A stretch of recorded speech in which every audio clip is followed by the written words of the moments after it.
A car's as good as dead without the electric energy from the battery. Not only does a car battery generate enough juice to start the motor, it actually makes its own when the motor runs. That's because this plain-looking box accomplishes two diametrically opposed functions using exactly the same ingredients.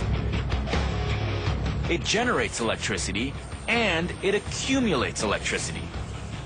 The battery manages this incredible feat by exploiting reversible chemical reactions.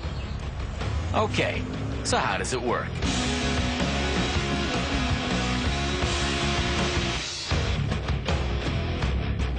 A car battery has a positive and a negative terminal.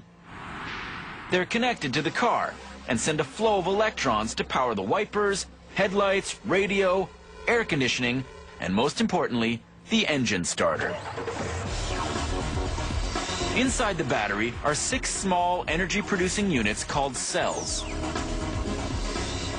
Each cell has 2 sets of electrodes. They're made of 8 overlapping metallic plates, for a total of 16 per cell.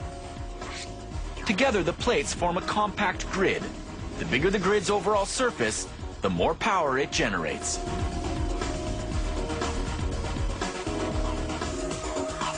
The positive grid, covered in lead oxide, carries electrons in. The negative grid, covered in lead, releases electrons. The plates soak in a chemical bath. 65% water, 35% sulfuric acid. Volatile stuff. If you're not careful, a drop of it will eat through your clothes and burn off your skin. But the key to the car battery is all those powerful chemicals reacting with each other inside the cells. Reactions repeated as the battery drains. The bath of water and sulfuric acid acts as an electrolyte, a substance that conducts electricity. As the battery discharges or unloads electricity, the acid bath reacts to the chemicals on the plates.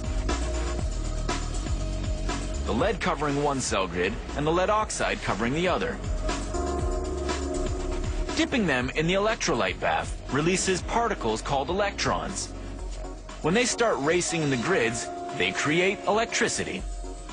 As the electrons race from the positive grid in the first cell and out the negative grid, they produce 2 volts of electricity. The lead and lead oxide covering the electrodes have been chemically transformed. And when the electrons from the first cell zoom into the second cell, they pick up another 2 volts, for a total voltage of 4. By the time the electrons charge out of the 6th cell, they have a combined voltage of 12. That's a fully loaded car battery with enough juice to power the starter and crank the engine. Once you've squeezed out all the juice to start the motor, the fuel system takes over and keeps the motor running. The car's alternator takes over the rest of the electrical chores.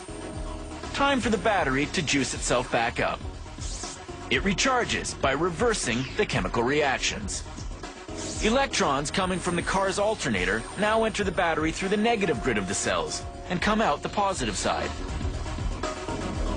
The chemicals on the grids go back to normal, and the battery is recharged and ready to put out another 12 volts of electricity. That is, unless you happen to leave the car lights on overnight. In that case, the chemical reactions move in one direction, draining the battery, which never gets a chance to recharge itself. The inevitable result is a dead battery.